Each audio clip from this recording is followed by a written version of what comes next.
បាទឈុតប្រាក់អ៊ីតាលី 18K បាទចេញទៅមួយឈុតទៀតហើយនេះពុកម៉ែបងប្អូនបាទ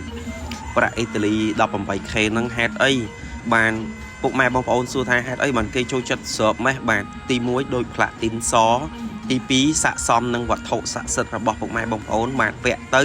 ស្រូបមាសស្រូបទ្រព្យបាទស្រូបបានន័យថាគឺល្អហ្មងពុកម៉ែបងប្អូនបាទអញ្ចឹងនេះបោះបងប្រុសវិទូអរគុណបងប្រុសតែគ្រប់គ្រងបាទធ្វើម្ដងហើយម្ដងទៀតម្ដងហើយម្ដងទៀតបាទនេះរបស់បងគឺពិសេសមែនតើបាទយើងធ្វើជាឡតត្រដោកហ្នឹងគឺរាហូចាប់ចាន់បាទហើយមាននាគខ្មែរមួយគូហើយក្បាច់នោះគឺក្បាច់បាទផ្ការរំដួលរបស់ខ្មែរបាទគឺយើងអត់ចោលទេដូចខ្ញុំជម្រាបពុកម៉ែបងប្អូន25ខេត្តក្រុងចឹងបាទគឺពុកម៉ែបងប្អូនមកធ្វើកន្លែងជាងចម្លាក់ប្រម៉ែនេះគឺបងជួយបានលើកស្ទួយវប្បធម៌អរិយធម៌របស់ខ្មែរយើងពុកម៉ែបងប្អូនហោះទៅដល់ស្រុកក្រៅក៏ដោយក៏គេឃើញអត្តសញ្ញាណរបស់ខ្មែរយើងដែរបាទ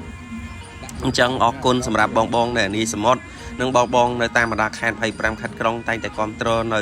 ស្នាដៃកូនខ្មែរបាទទាំងក្បាច់ខ្មែរទាំងនាគក៏នាគខ្មែរបាទរាហូរបស់ខ្មែរបាទយើងធ្វើចេញមកគឺរបស់ខ្មែរទាំងអស់បាទទាំងក្បាច់ទាំងរចនាបថបាទជាពិសេសនោះគឺពេញនិយមមែនតែនកន្លែងបងគឺប្រាក់អ៊ីតាលី 18K ហ្នឹងហើយបាទនឹងកាក់ក្រហម 18K បាទពណ៌ដូចផ្លាទីនហើយការរចនាបថនេះគឺពិសេសមែនតើសម្រាប់បងប្រុសបាទជួយបញ្ចេញគំនិតទៀតណា